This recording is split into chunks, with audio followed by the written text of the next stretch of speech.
Hey, second day technical analysis Tuesday today. It's gonna be really fun. We're gonna talk about trend lines and specifically support and resistance. It's gonna be really big for setting up patterns. We're gonna talk about later, and I mean it's really for all asset classes. You're gonna see supports, resistance. It's just psychological levels, mostly where sellers are gonna meet. We'll talk a lot about it. It's really cool. It's a basis for looking at charts and drawing on them, drawing trend lines, drawing where you think it's gonna go. Really fun stuff. Hope you guys like it. Enjoy it. Alright, well, we gotta start so we can get out of here in time. So today's support and resistance day, and we're gonna draw all our charts because why the heck not? So, let's go. So, this is gonna be our make-believe stock. I can't spell it, the ticker is going to be MBK. MBK, why not? We got, we'll call this a 6-month chart, so maybe a yearly chart. January 16 to January 17. Now our MBK is going to be $10 stock. And we're going to have highs of 15 and we're going to have lows of 5. These numbers aren't a big deal. Just an example. So, let's say in January we're just going to make up some chart. Now, a lot of stocks are going to have charts that they're not all the same, but support and resistance is one of those things that you can really apply to a lot of stocks. It's really good for short-term and long-term trading. We're going to start off looking at this is like a yearly long-term chart, and then we're going to move into short-term charts.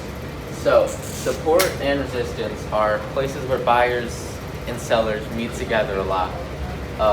It's just a line, it's a theoretical line where the buyers and sellers usually agree on where to meet. So if we have a support line, maybe we're right here, and we have this nice little support right here. And we can see that this has been pretty constant. And you'll see as it's trying to go up, the support line here turns into a resistance from below. So when you're trying to go into this line, it's a resistance. But when you're above it, it turns into a support. You see it kind of bounced off a little bit because it's trying to bounce away from the support. Same thing here. But let's see, did not draw. Let's say that the stock hits the resistance and then there's not enough momentum behind it. It wasn't enough news, nothing was good enough. The stock's going to maybe stumble back down because it can't break the resistance. But if it gets over it and then it treads above it, it's going to act as a support. So supports turn into resistances and resistances turn into supports because they're just places where buyers and sellers psychologically agree to meet. It's just almost psychological. Supports and resistances, they can be straight lines. You can also have trend lines. So we might say, these two tops meet and these bottom is going up. With supports and resistances, a lot of what you look at is going to be bottoms and tops. So we can see this is like a triple bottom, and this would be a really good support. And here we could have like a triple, maybe a quadruple resistance, quadruple top, triple top, where it hit the top and then it bounced back down because it wasn't strong enough to go in between it. And we can see once we draw these support and resistance lines, we start to see a little bit of an envelope. And this is obviously a sideways trailing stock, so not bullish or bearish, but we can see it's going to stay within the support and resistance levels. Those are psychological buy and sell levels for this MBK. So then I'm good. you can trade these. You see something, I guess I'll erase this. So, say it's next year, and the stock opens up, and we have our levels from last year, coming in here, and here, and here, and now it's next year, and we're trying to think, okay, what's the stock going to do in the future? So, 17 to 18. Well, let's say we open up, where were we at? We were at $10.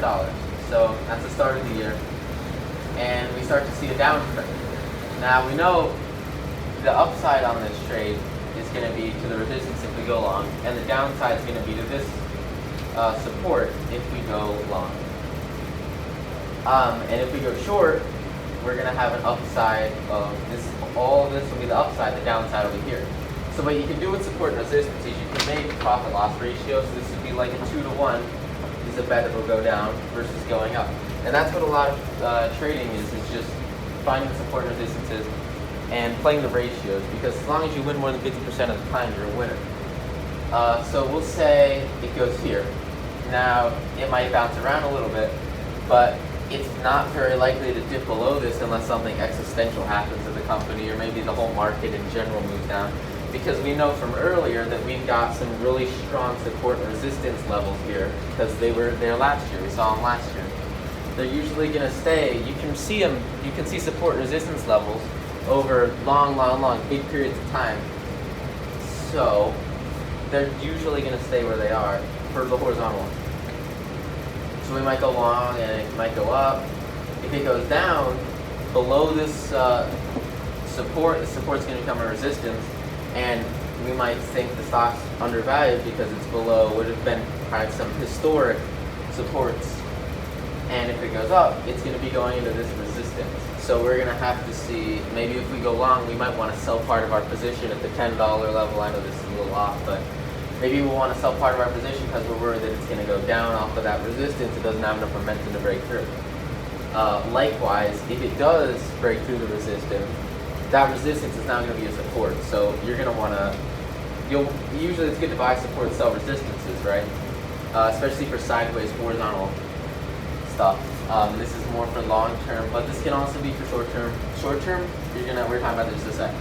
So you're going to see a break the resistance. This becomes a support. This is the new resistance that we saw historically. And if you're in a trade like this, you might want to try to sell out if whatever this is, $14 on a make-believe stock.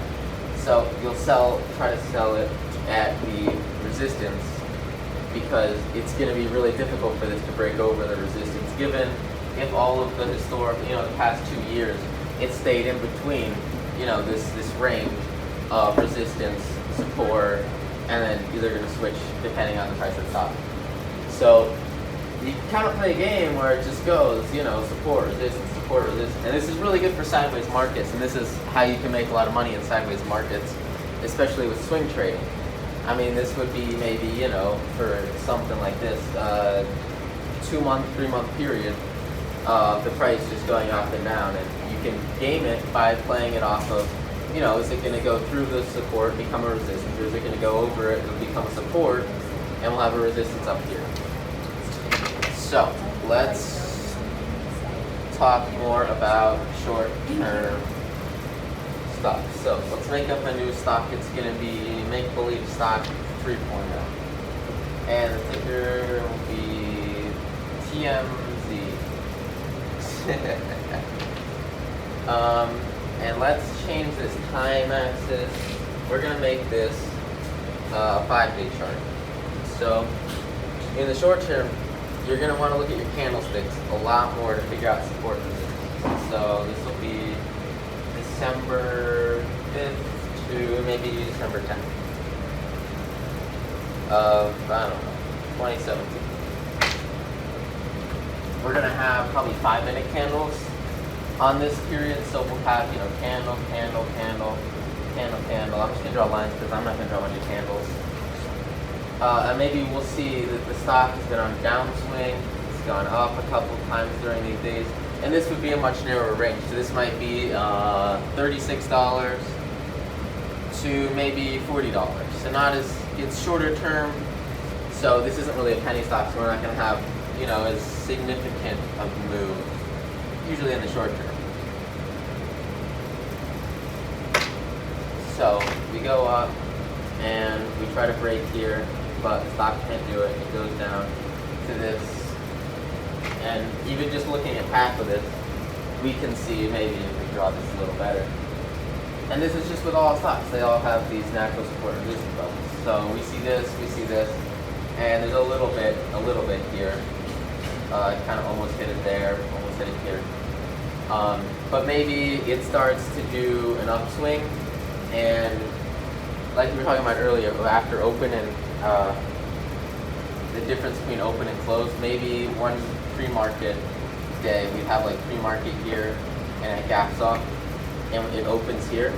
We could see that as a big catalyst for the short term of it breaking its resistance, this becoming a new support, and then it ticking up higher. Likewise, maybe we see after a day that in the aftermarket it does a big drop because there's a lot less momentum for it, the news was fake, hype was fake, and it drops below this support level. This support's going to be a resistance when we open on the next day, and we might see a buy up, but breaking this resistance is going to be really difficult because we see what, a 1, 2, 3, a triple top resistance here. So resistances are going to be really where resistances and supports are really going to be where you see biggest price movements just off of historic performance and no indicators or anything, just straight charts, nothing else. They're really important for short-term trading because you want to be able to see the patterns that they're making and quickly trade them. And then for long-term trading, if we have a more expensive stock and we're looking at, let's see, maybe like the 15-year chart for GE or something. I don't know how much GE costs. I don't know, it's like what, $12 right now? So let's just go back to our make-believe stock. We're gonna have make-believe futures, make-believe corporation, and their ticker is gonna be potato. Actually, that's probably too big. We'll just have RCK. Teachers, the yearbook committee has asked me to announce that if you would like to have extra boxes for moving or supplies or whatever, the yearbook boxes will be right outside the multi-purpose room. Thank you. So let's say this chart goes back to 1985 and it goes to 2018. Now we're going to have our make-believe corporation be a tech stock. So it's an important little thing to note. 2001 and 2008, where this was obviously the real estate crash and the dot-com bubble. If you didn't know that, now you do. Real estate crash, everyone was overvaluing houses. It's a very complex topic, but the biggest thing to note is property values plummet. Just were absolutely terrible, and the markets were very bearish. And then the dot-com bubble, we had a big spike up and a crash down off tech stock prices. It's going to be important because, well, that was about PEs like I talked about the other day. Some of the tech stocks had like 1,000 for their PE. It's kind of crazy, and that's why they did not perform. And they crashed. So they didn't have the money to keep up the price. Let's say RCK goes from $50 stock maybe to a $250 stock. And yeah. Now maybe the company started in the 1980s. No one knows. They go on a public exchange around $30. And over the rest of, that's a very long time. We'll see their price, kind of go up, kind of go up. They're a tech stock. We're going to pretend they're a tech stock. So we're going to say, 2001. We're going to have a big hike up, and then we're going to have a big downtrend. And we're going to hit some of our historic lows, and we're going to start going up. Now, tech stocks in 2008 wasn't the biggest deal. You're going to see a lot of the markets kind of do this because it was a rough time. And I did not draw enough space over here, but just pretend I did. We're going to see this. Now, this is going to be a crucial point because we can draw this line right here. This is going to be a big resistance. We see this was something that took the stock a while to break, maybe a little more realistically. It had to get above this line back here, and it was really treading below it. You can see this would be a little bit more of an upward triangle. We'll talk about that a little later. But once it broke that line, it had this big spike up. And we're going to want to draw a line at the top of that because that was this level where everything went down. So that might be a sell target because we're going to have a big resistance there. Now, the markets were bearish or bullish here, and then they just big bearish. But we did see, this trend line coming up. This is going to support it. And we also see this line coming from the original price all the way over here. So you can really just draw maxes across, mins across, and look at where the peaks and the troughs are of these stocks to draw your support lines and your resistance lines. And you can draw, if you see two bottoms growing up together like this, you can draw your diagonal lines. Stuff like this. I mean, it's not really going to help you.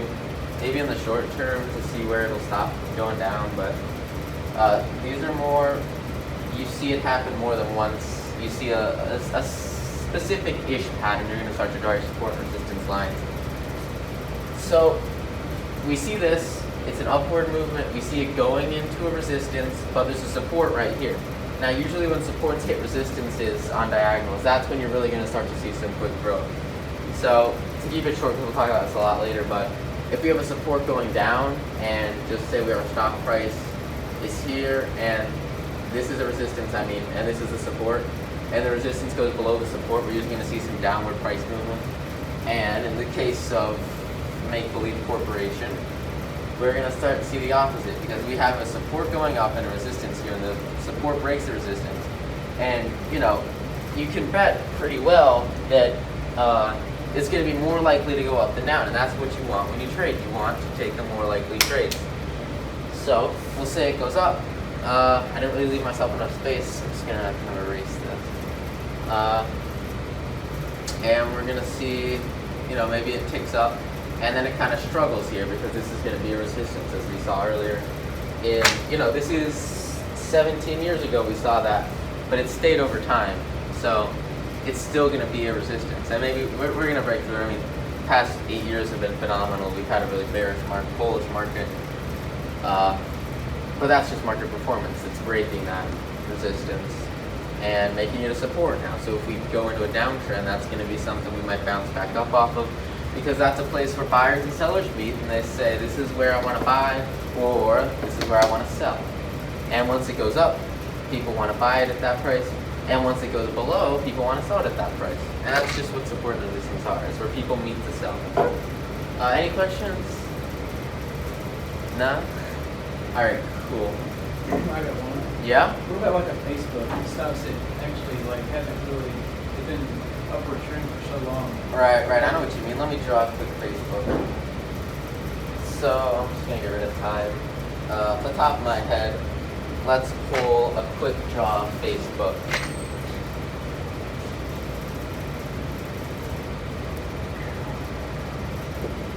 Are we going to draw them 2012 and after?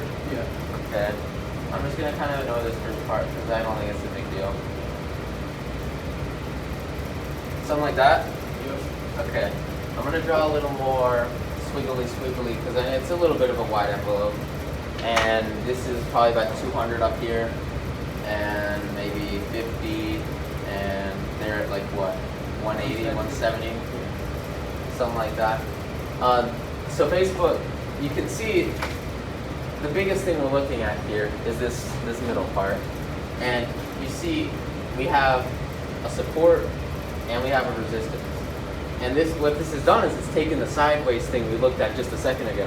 But now it's up. It's in an uptrend. It's in a bearish or a bullish pattern, and it's gonna make the stock. It's gonna bounce up and down, but if the channel is going up, so for it to stop going up, it's gonna have to break this support, and it's gonna have to go out of this channel.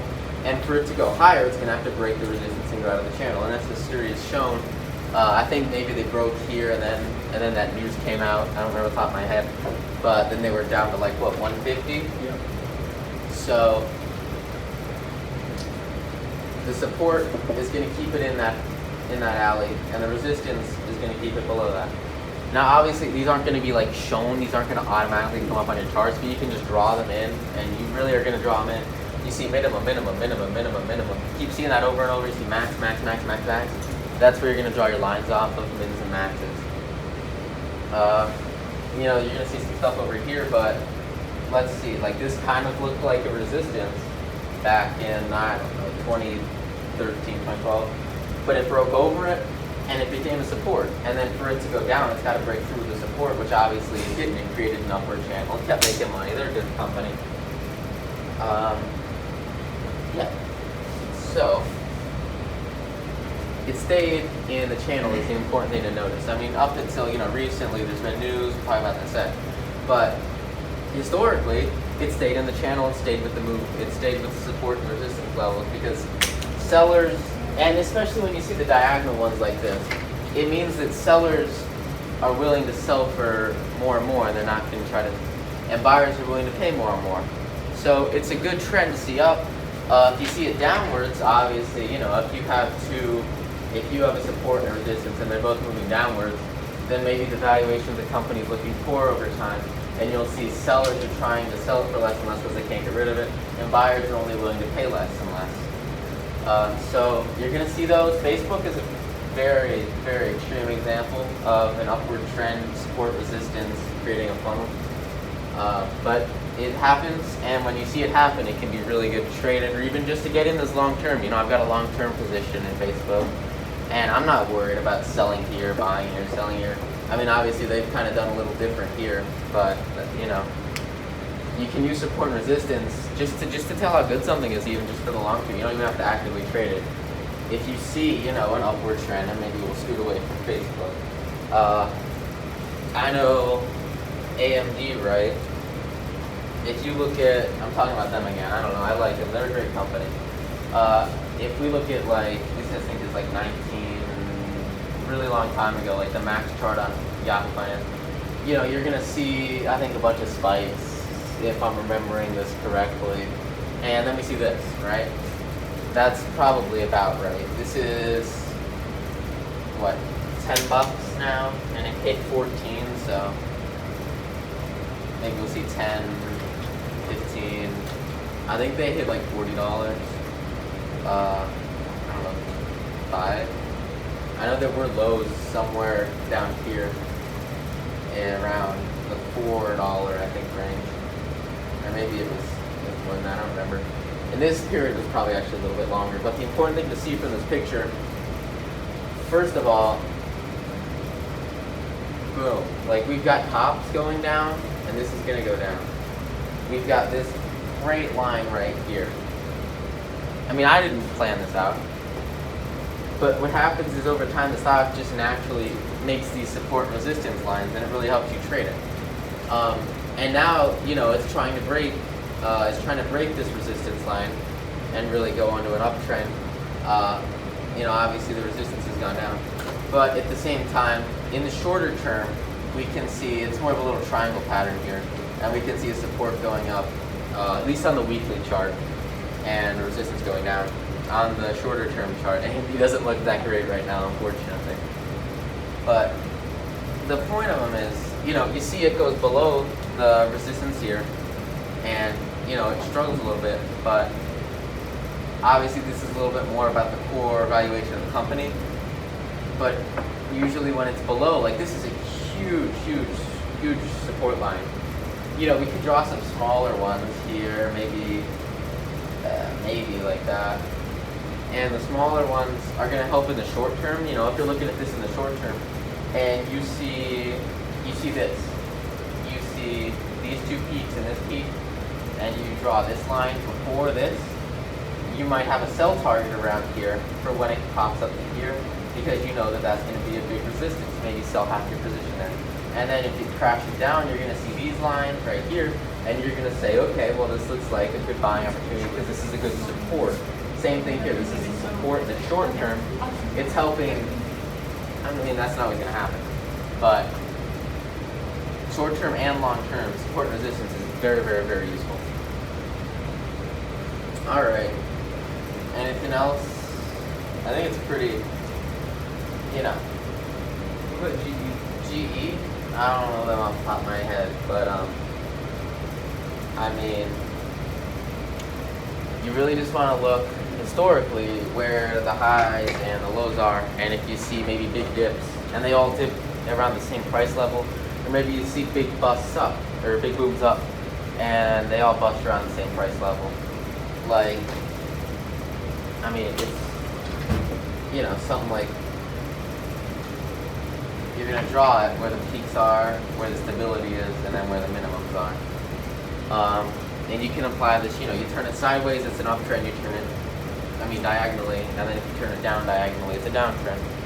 And they're going to be prices where the stock's going to get a lot of attention. If this stock gets to, whatever, it's a $40 stock, and it gets to $40, people are going to be like, this is a big resistance for the stock. What do you guys think about it? How is this gonna move? Because when it gets to those critical levels, it's kind of like a make or break, because it's not just gonna sit. It never just sits at a support and a resistance.